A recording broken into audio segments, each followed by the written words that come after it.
Next up, we've got Professor Drew Hemmant from the New Reel, a unique hub of creativity, future research at the University of Edinburgh.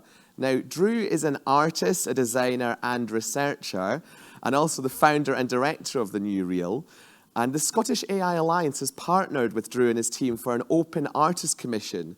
And Drew's going to tell us all about it now, aren't you? Welcome to the stage, Drew. Thank you. Thanks to all the AI Summit team. Thanks to Catriona, thanks to Tom for two inspiring talks, which I think have set us up wonderfully for the summit and all given us a real clear sense of what we together need to do. This session is about the arts and artists. I'm proud to announce the premiere of a film, which we will show to you in just one moment, showcasing the work of artists who explore the uncanny interplay of humans and machines.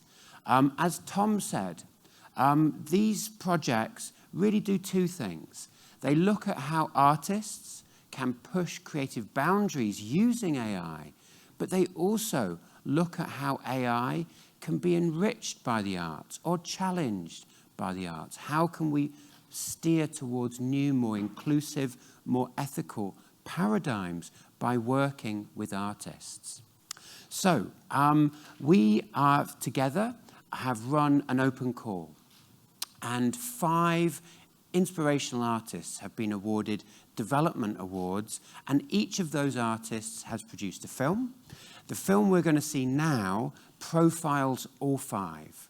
It's premiering today for your pleasure, and each of the artists have responded to our Uncanny Machines theme, and they've also experimented with the New Reel's AI platform and tools. The full films are available for you to watch on the virtual platform, so please do that. And one of these 5 artists or groups will then be awarded the full commission to develop a full-scale artistic experience later in the year. The commission is a partnership between the Scottish AI Alliance, the Turing Institute, the British Library, and the University of Edinburgh. Enjoy.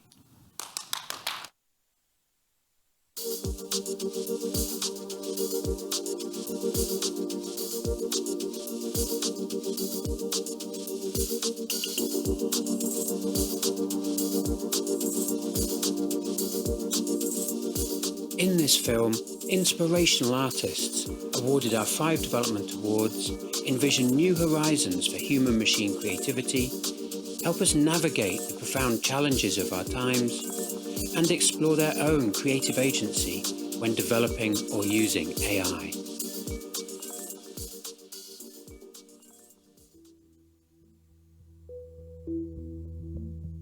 So, how can we unfold AI through live performance art? As artists, as citizens, how do we grapple with the increasing scale and range of such systems when they are locked up in proprietary and conceptual black boxes? Both Johan and myself are interested in giving voice to unheard voices in datasets. For the New Reel Commission, I want to explore very personal to me data. That is diaries of my late father from his external travels in the Merchant Navy and combine it with the archived ship logs, historical maps from Mediterranean Sea, and the New Reel Future Climate Platform. As part of the New Reel's 2023 AI Art Commission, I've been developing a new research project that speculates on the relationship between the climate crisis and AI. I'm interested in ideas of co-authorship and collaboration for how they could return human attribution, consent, curation, and responsibility to machine-conditioned systems. These systems are unable to distinguish and recognize AAVE, African American Vernacular English, and other accented variations of English coming out of the Black diaspora.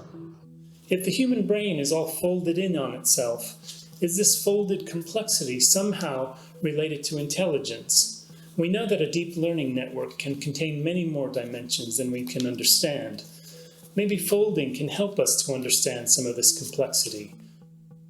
My dad passed away 15 years ago, and he was a sailor for over 40 years, and he left a big number of writings. I have been extremely interested in the implications of resurrecting a person who is no longer with us. Through exploring new real Word2Vec platform, I want to see whether AI can convincingly recreate a way of writing such that aspects of my dad personality can be sensed. I'm interested in drawing a connection between extreme weather events and the future of artificial superintelligence. I see both forces as multiscalar, entangled issues, and I believe that we need new language strategies in order to truly come to terms with the power of what is coming.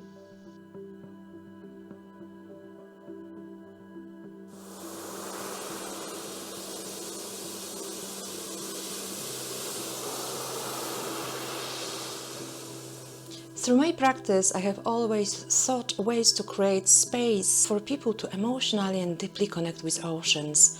Vast, overwhelming, beautiful, mysterious, but also dangerous and hostile.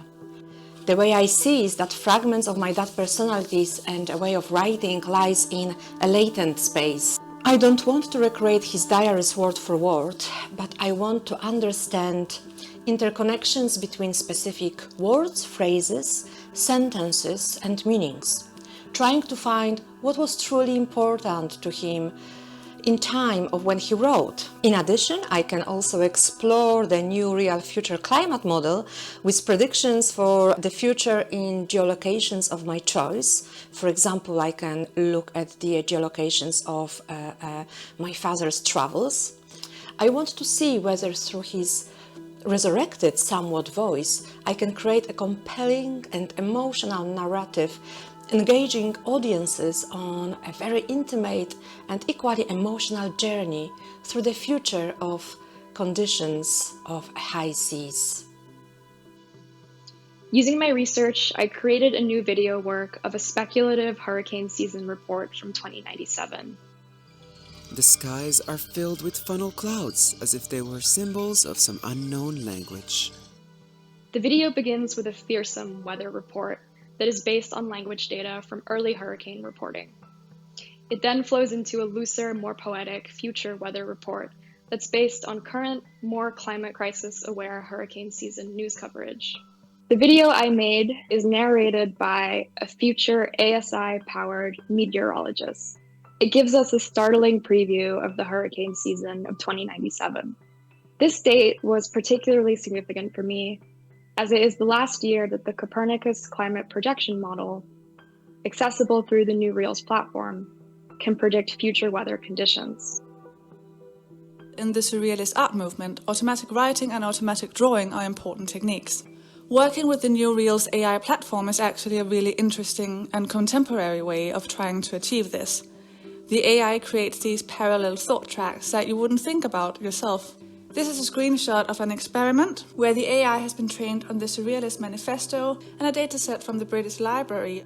We then ask the AI to locate future, machine, human time and labor in the textual space, and this is where those words are located in relation to one another, which gives us an idea of how they are viewed in these texts. The process of folding divides, separates, and multiplies what's folded at the same time as it connects different sides, it reveals, and it hides. The human brain is folded in on itself, like a crumpled piece of paper with writing on it. Maybe AI is like that too. For the commission, we plan on working on a pipeline that begins with the British Library dataset. You can see we are starting to explore our semantic space of the dataset to try to find some associations with words that we can use to highlight voices that are not found inside of these datasets. Reimagining machine learning models from scratch spins out, centering new foundational constructs and new community-governed goals for machine conditioning. From an artistic perspective, the agency over the New Reals Word2Vec platform and the ways it visualizes word associations becomes an incredibly powerful tool for working in the realm of speculative fiction. The spatial dimensions of Word2Vec create a really unique output that falls between language modeling and text-to-image modeling. Word2Vec gives a spatial dimension to word associations, offering an exciting view into the process and word associations that occur in high-dimensional latent space of machine learning. The neural platform offers more granular control. I could quickly and easily tune a string of words in a slider tool so that I could look through a number of the conceptual dimensions within my dad's writings. The platform offers a way to work with small data sets instead of the large language models. To my surprise and delight, the Word2Vec platform provided very interesting outcomes after just few experiments in both Polish and English. With this platform, it just makes the creative process a little easier and more seamless. It also relies on quite an artistic or creative way of thinking to perhaps probe deeper into why the platform has paired certain words or grouped certain words in certain ways. I think that creates a creative space to work in. Artists often offer alternative, non-standardized points of view on subjects, environments, or ways of doing things. Access to platforms like the New Real Observatory provide more detailed and dynamic knowledge of what's inside a text dataset, so that artists and researchers can inquire about the concepts they represent and the systems that produce them. Artistic experimentation is a vital space for moving beyond technical fixes toward imaginative solutions, and for grappling with the ethical concerns of automated systems at a more fundamental level. The video output from my research suggests we may become attuned to other ways of visualizing, describing, and understanding the weird weather patterns of the future. Fold me, the world says. Fold me inside yourself and make me part of who you are. Unfold me through your actions and decisions. You don't even know I'm here. You think you're just you. It's my favorite thing that you think that I am you.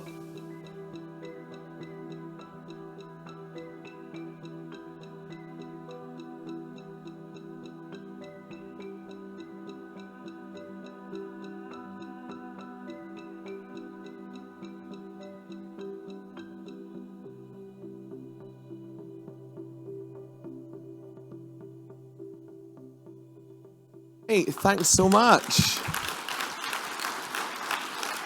Thanks so much for that, Drew.